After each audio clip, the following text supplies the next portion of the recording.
Greetings.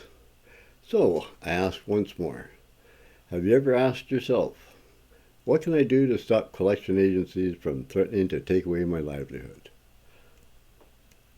This is a follow-up to my previous video on my corporate information request form. If you haven't watched it, a link should appear here, maybe. And if you are new, and for many of my subscribers, welcome back.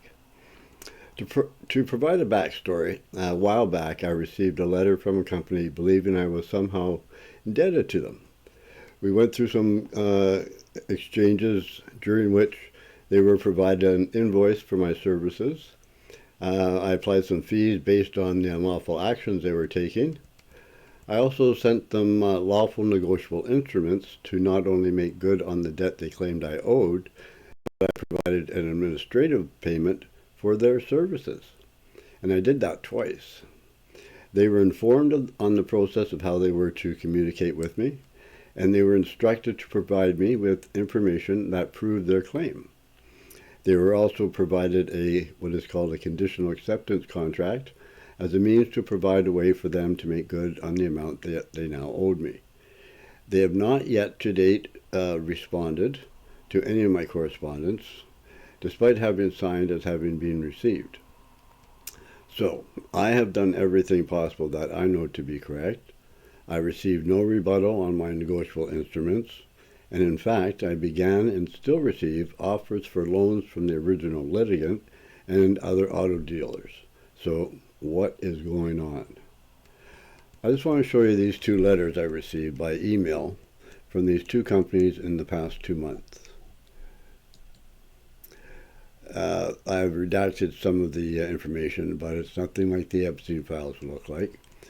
So here we have the last letter I received from the company threatening bankruptcy. September 3rd, 2025. The rest is just their justification for committing racketeering, fraud, and embezzlement, to say the least, not to mention trust law.